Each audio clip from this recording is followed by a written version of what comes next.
going on. And so really memorable experience. yeah, we had to get special sun clothes for that. Well, I think we'll get started now. I noticed that Facebook is now streaming. So I'd like to welcome everyone to our program. I'm Cynthia Gandy-Zinneber from the Henry Plant Museum. And we are doing Art Conservation is a Look Behind the Scenes. And we're very, very pleased to have Rustin Levenson with us, a most prominent conservator. Also with us is Susan Carter, our curator registrar, and she is here in case you have particular questions about some of the pieces that Rusty has worked on over the years. And we have another guest that I'm going to let Rusty introduce just in a moment or so. But I'd like to take a few minutes to really just tell you how pleased we are to have Rusty with us. She is the founder of Art Care, New York, Los Angeles, and Miami. She has a BA from Wellesley College and diploma in paintings conservation from Harvard University. Rustin worked on the painting conservation staff of the Fogg Museum, the Canadian Conservation Institute, the National Gallery of Canada, and the Metropolitan Museum of Art. 30 years ago, she founded Art Care, offering museum quality conservation to institutions and private clients internationally. In addition to conserving paintings and supervising conservation studios, she has co-authored with art historian Andrea Kirsch, Seeing Through Paintings, Physical Examination in Art Historical Studies, Yale University Press, and written chapters for The Expert versus the Object, Oxford University Press, and The Conservation of Easel Paintings, Routledge Press. She is a fellow both in the American Institute for Conservation and the International Institute for Conservation, and has served on numerous professional committees and boards. In 2015, she was awarded a residency at the American Academy in Rome. Now, Rusty is going to take over in just a second or so, but let me ask our audience members to please think of some questions that you might like to ask when the presentation is over, and Rusty has been gracious enough to say that she will answer. Okay, thank you so much. Welcome again. Thank you, Cynthia. Thank you. I'd like to introduce, before we start, I'd like to introduce Harriet Ergang Alden, who is in our New York studio. Well, she's at home, but she is from our New York studio, and she's attending and can also answer questions as they come up. So let me start the PowerPoint. Takes a little.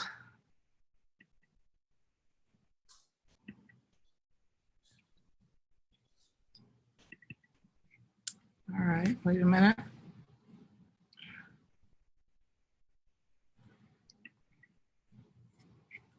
Sorry, I'm having trouble with the talk.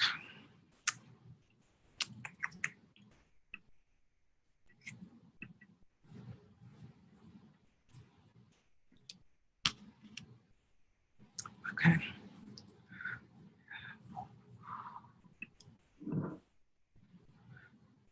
Whoop.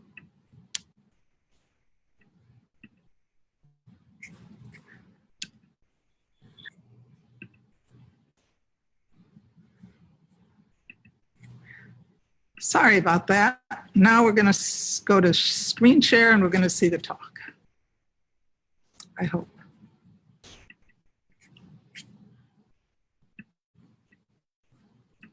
That's a sneak preview.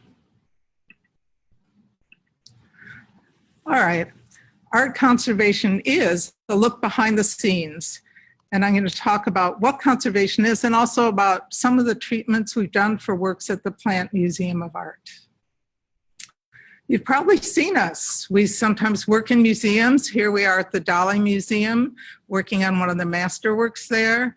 Or you've seen us walking into a museum carrying all kinds of odd equipment, as with the SCAD Museum of Art, Savannah College of Art and Design. So what do we do? First of all, lucky for us, we spend all day with art. And this is the New York studio. So Harriet will recognize it. We get very close up to paintings, including using microscopes. And you can see here a couple examples with the Dali painting. And the other one was one of the best days of my life at the Musée d'Orsay, doing research on Van Gogh. They brought a special, the lights man brought a special microscope, and the curator and myself and another conservator got to look at Van Goghs all day through the microscope. Can't pay for that.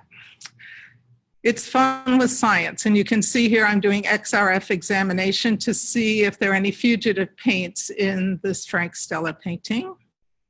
We do a lot of art material research. This is some infrared from the reverse.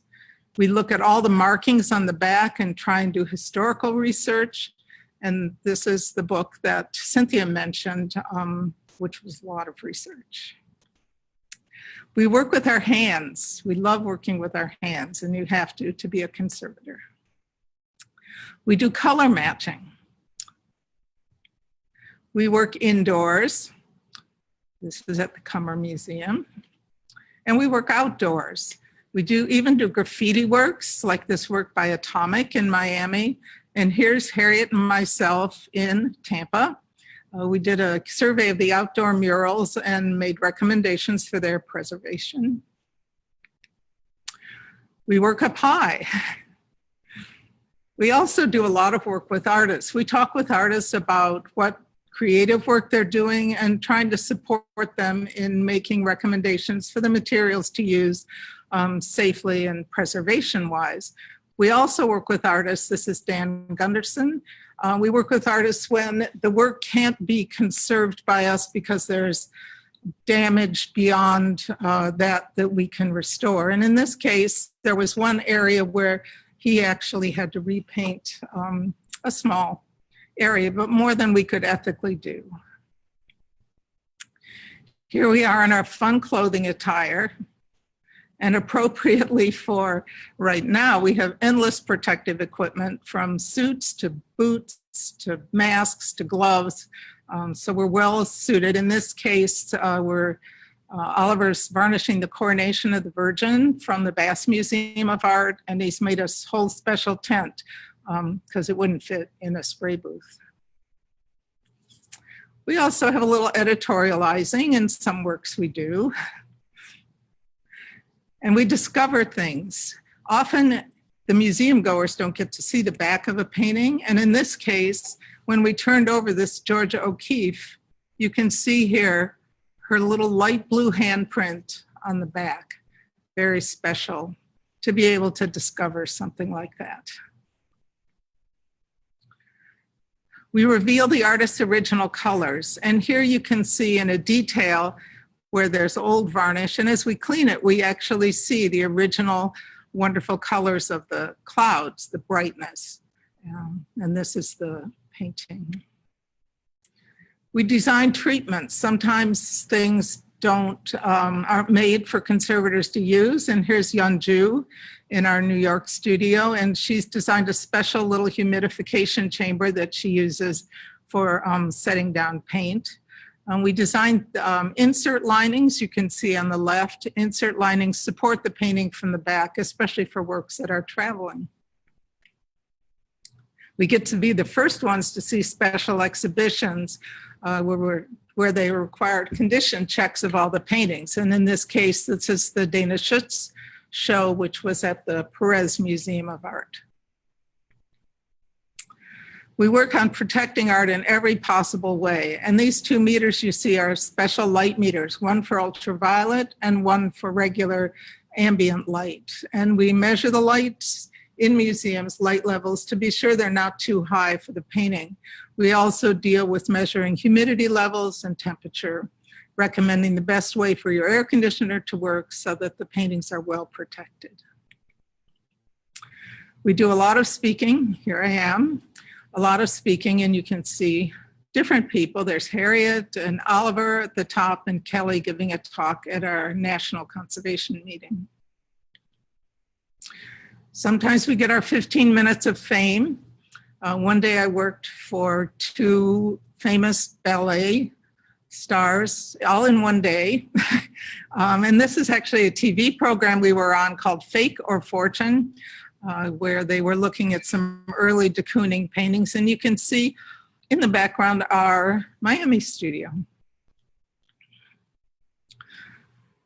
Our specialty is painting conservation.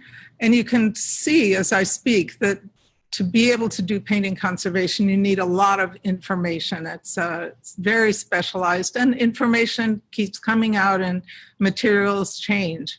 So there are other specialties, but we don't even get near them. This is some examples. There's a textile conservator, our friend Daria, who's a paper conservator. And this is on the right, a project we did with the Rosa Lowinger studio. It was a sculpture by George Siegel. We did the paint part and they did the structural part.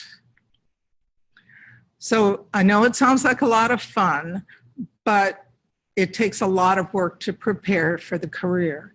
And I just want to go through what's needed just to begin to be a conservator. You need an art history or a science bachelor's degree. You need to have all the chemistry, organic, inorganic chemistry. You need materials study, art materials. You need to do a pre-program internship. Then you can get a master's degree in conservation. There are 3 different places you can go in this country. Then you go on to internships and fellowships, and then if you're lucky, an actual job. So it's not something you do lightly. I know you can look on the internet and it says how to clean a painting, but even if it says that, don't use a potato or an orange to clean a painting. So about the conservation process, this is actually what we do using our hands and materials. Structural treatments are treating the support of a painting. And you can see here, this is a flattening treatment using our dolly weight, or sometimes we use magnets. You can see Kelly and Oliver using magnets to flatten this painting. This is a giant painting we did for the Ringling Museum, and they're lining it using a cool iron technique. We do tear repair. Here's Yeonju repairing a tear, and because it was such a big tear, she used little bits of thread across to stabilize the tear. In this case, Oliver just needed an adhesive to close the tear, and you can barely see it. The giant patches that people used to put on paintings are no longer used by professional conservators. We take off grime, and here's some testing we did. You test the material that you're going to use, the solvent, use various chelating agents, different pHs, and after you test them all, you test them on the painting to be sure that when you're doing the red area, no red comes off, or the green area, no green comes off. And this is just a sample testing we did on one of the Monets that was in here. You can see all the different colors we tried and all the different solutions. We do varnish removal. This is a lot of interest to people because it reveals so much about the painting. You can see how discolored the varnish is here in this dahlia with the yellow clouds, and where the varnish is removed, the colors and the shapes and the modeling work much better. And here in the painting that belongs to the Kummer Museum, you can see how taking off the varnish, which is in the interstices of the paint, really makes a difference in how the paint looks. Blanching is something that happens if the varnish is exposed to humidity. And this is a case of the Maxfield Parish, where it was very blanched. You can see before, you can barely see the forms in the painting. And then after treatment, the painting came back to look. You can see the space and the forms of the tree. It also is a good example of retouching. We only retouch areas of loss. And if something else comes up, that's when we use the artist. But you can see where it's retouched and where it's not retouched, there's a big difference in how the modeling and the forms of the tree work. If we left it like this, the tree really doesn't show the forms the way Maxfield Parrish painted them. So now conservation at the Plant Museum. This is a museum, for those of you that don't know it. An early job I did with John Maceman, a late conservator of objects. Again, he did the wood part and I did the paint part. These are 19th century pedestals. They're part of the collection of the museum. They have a lot of works from the Gilded Age and Victorian times that were collected when the hotel opened and during its time. We do on-site assessments, and here is an on-site assessment I did in 2008. You can see how good I look. And Susan is there in the picture. So we looked at every painting and tried to see if any of them needed treatment. We dusted everything and were able to go over the whole collection of paintings. This is a painting that did need treatment. It's by Jonas Lee, called The Departure. And this is actually going to be in the show at the museum called The Sportan Life. So if you get a chance to go over and see, you'll see the painting after treatment. This is before. You can see, like I said, those early patches are not what we use anymore, and it's coming off in any case. Ultraviolet examination showed that there was a lot of overpaint on this. Someone, rather than repairing it, had just painted over the areas of damage. So in the conservation, we were able to remove a lot of the overpaint and show the original paint underneath and stabilize it. So here it is after treatment. And again, you can see it yourself if you go to the museum. This is something we did last year. The Stoffbacher tapestries are painted on textile. And so they're a combination of textile conservation and painting conservation. At this point, we were just surface cleaning it and mending some of the tears. Let me show you. So this is the textile. Look at the weave. You can see it's not a wonderful fabric. It's, you know, what they used in the time because things didn't come that big often. And this is ultraviolet to show where the paint is on the fabric. When we tested it, like I discussed before, when we tested it, we saw that in the red came off, in the green came off. And so we knew that using aqueous solutions was not going to be possible for this painting because it would remove original paint. But vacuuming through a paper towel removed a lot of the grime. And then we went over it with special sponges. This is Kelly O'Neill from our Miami studio. There's quite a big work, as you can see. We went over it with the special sponges and it brightened up quite a bit. The frame is a velveteen frame that has been made with beads and paint. And you can see it was beginning to separate. And especially at the top, the miter corner was separating. So, and somebody had tried to glue them in the past. But what we did was put inserts in and attach them. It's a heat set adhesive, and then just painted them a little bit so they wouldn't stand out so much.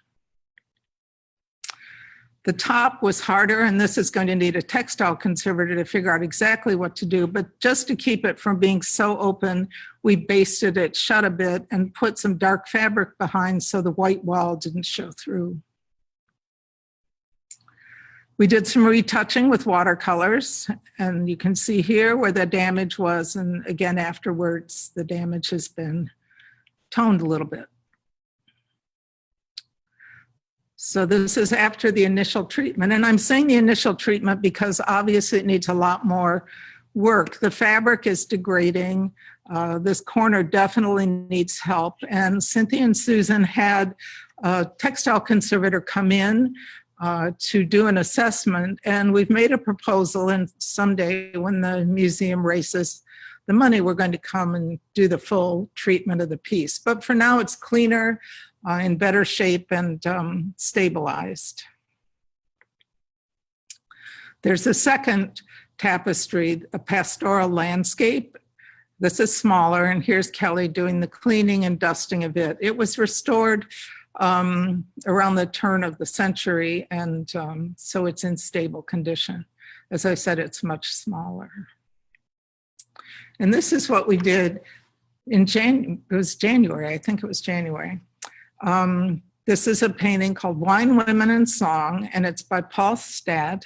And I put a question mark because that's how we always spelled it when we talked about the painting, but we weren't really sure of the artist's name. It used to be in the music room, and here's some music happening in 1909 in front of the painting. It had lots of condition issues. There's a lot of retouching. You can see in the black light, all these dark purple areas are retouches. There was flaking and loss, which you can see in this and in this. So here we are working on the painting, and we tried to keep track of where we worked and consolidated it. So we used photographs and images so we could see where we'd been on the painting, because it was hard to remember. It's a big painting with a lot of problems. Who was the artist? We thought Paul Stad. We weren't quite sure. We looked through the microscope and we could see that some of the letters went over the cracks, which indicate that the signature has probably been reinforced. And you can see right here, the crack goes there, there, and then all of a sudden this is over it. It wouldn't have happened at the time the work was painted, and so that's why we're pretty sure the signature was reinforced. And again, you can see this lighter white is a reinforcement on the signature. So part of their treatment was to go behind the painting, and here you can see Nora and Kelly. And they had, we were hoping we'd find something. And in fact, while Kelly was vacuuming, she discovered this inscription, which we desperately tried to read. And if anyone can see what it says, let us know. With ultraviolet light, we could see it a little more clearly. Maybe it's in German, if anyone knows German.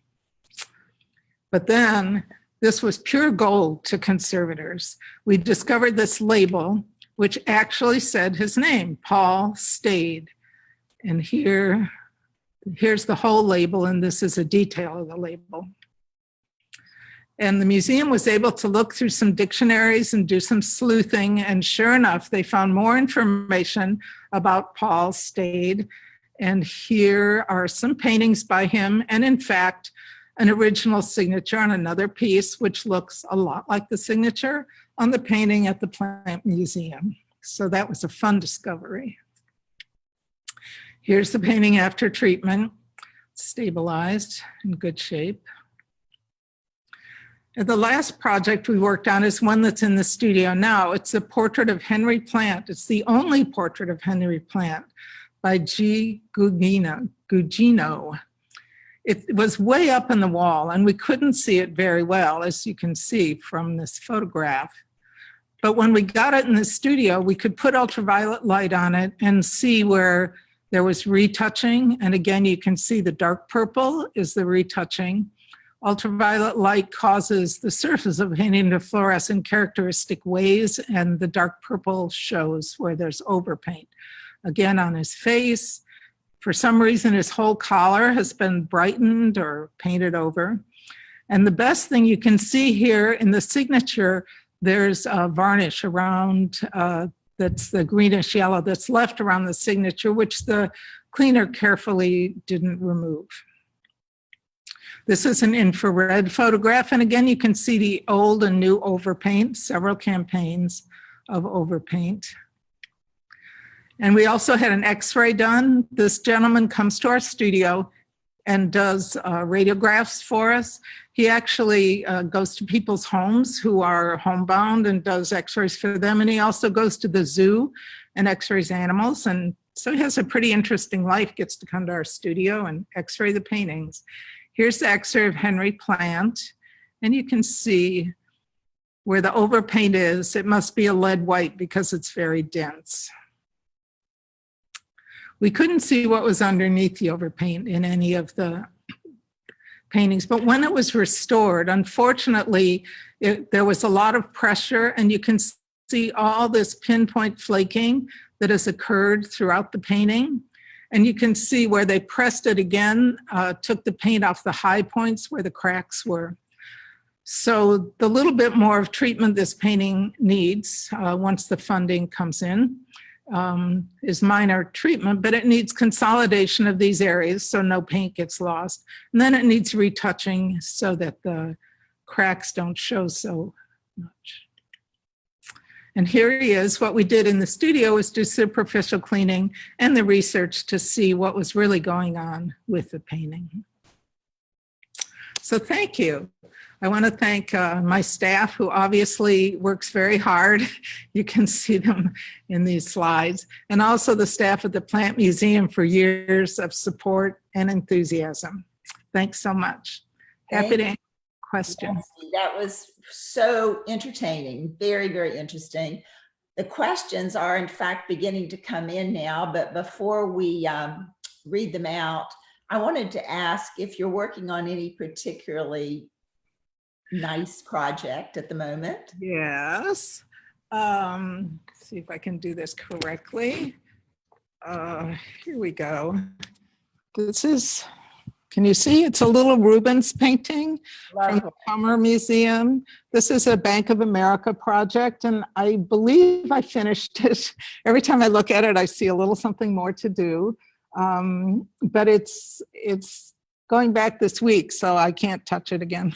Have to stop.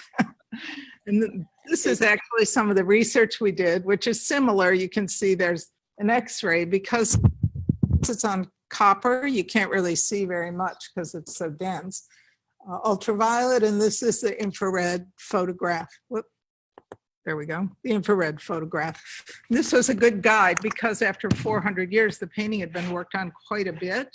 So we didn't, we wanted to know what had been overpaint, what had happened to it. So there it is. It's a really fun project. Well, the first question is from a very puzzled viewer who does not understand the difference between restoration and conservation. It's a difference that we make as conservators. Restoration is more something a non-professional would do to bring something back with materials that aren't tested, with things. One of the code of ethics says that everything that we do should be reversible. And so we use very specialized materials, and a restoration person might not use that. Conservation also includes the care of works, as I was speaking about, the care of works that involves doing surveys and also doing emergency treatments, doing light level measurements like that. Thank you. Here's a question that's just come in from Facebook. Does anything stand out as the most difficult piece you've had to work on? Well, the Rubens was pretty hard because it had so much had happened to it over 400 years. I mean, every project has its own complications. People also ask, what's your favorite one you've restored? And my answer is whatever I'm working on.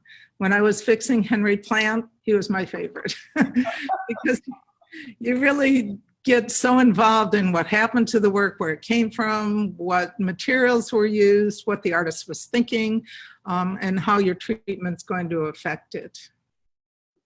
Here's a particularly fun one. Have you ever had to tell a client that his work was a forgery? Yes, but I can't talk about that. Okay. You want to say something, Harriet? You have to unmute yourself. Yes. Well, we try to be diplomatic. And what that means is we say that what we can often say is that there are inconsistencies that we can't explain, or we say that the piece could be by the artist they think it's by. but we can't say for sure that it is. So we try to handle it in a diplomatic way. If we actually have very solid physical evidence of something that just couldn't have been used by that particular artist, then we'll be honest about that and present that information. But as you can imagine, it's a tricky conversation to have. Difficult situation for sure. Mm-hmm, mm-hmm. Here, we've all seen the movie, The Titanic, and during the movie, the conservators are soaking in the drawing of Rose in what looks like water. Is it really possible to restore paper by soaking it in that way? That's something you have to ask a paper conservator. I know we used to share a studio with Daria, who I showed previously, and she did bathe works on paper, and there's definitely a science to it, but don't try that at home. I would just add that it always depends on what the media of the image is. If it's water soluble, then no, you couldn't bathe it in water. If it's a medium that isn't soluble in water, then potentially you could. So print, for example, being an oil-based ink, could be placed in water, but obviously with great care and with a lot of testing done before any conservator would actually immerse it in water. Of course. And I know from watching Daria that a wet piece of paper is very fragile and tears easily. So the way of getting it in and out of the bath is crucial, the correct way. Here's a question from an individual owner of art who wants to know the best way to preserve her objects. We usually recommend having a condition check done of it, because sometimes the things that are problems the owner doesn't necessarily see right away. So just having a conservator have a look at it and write up a condition report, which is always useful. And then just keep it out of the sun, keep it in a good climate. Don't turn your air conditioning off in the summer if you go away, because then you'll get mold on your painting, which can be staining and destructive. It's a lot of the same way you take care of a painting in a museum, that you keep an eye on it and look after it. We've had 3 questions about this, so I feel that I need to ask it. What were you doing with the Stella painting? Oh, it was, that is an XRF, and does elemental analysis. It's connected to a computer, and you hold it just away from the painting, and it receives the information about the materials used. And in the case of the Stella, we were trying to see which areas of the paint were fugitive. We had a pretty good idea because a lot of those neon colors are fugitive, but we wanted to make recommendations to the owner about placing the painting away from light, and we wanted to have evidence to support that. Certainly. I have a couple of questions that I think I'm going to ask Susan to answer, because I know she knows the answers. Are written reports created to document the work for museum objects? That's part number 1, Susan. The second one is, how does the museum decide what to put on the conservation list? Yes, I'm happy to answer. Yes, we do a lot of reports. One of the things that we did that's been most valuable for our collection, we did what was called an IMLS object by object survey. And Rusty came in and she did the paintings for us. And that was back in 2008, as she mentioned in the slide program. But what it did was give us a priority list. They prioritized not only the paintings, but we had a conservator for furniture, for paperworks, an object conservator. So we have a, thumbnail view of what's most important priority wise, what objects are most unstable and which ones need the attention first. And so we still refer back to that priority list each time we have funding available. And our Museum Society support group funds many of our projects. Excellent. And when we do conservation treatments, as Susan and Cynthia can tell you, we give exhaustive reports with photographs, pages and pages, and I know they read them because they ask good questions afterwards.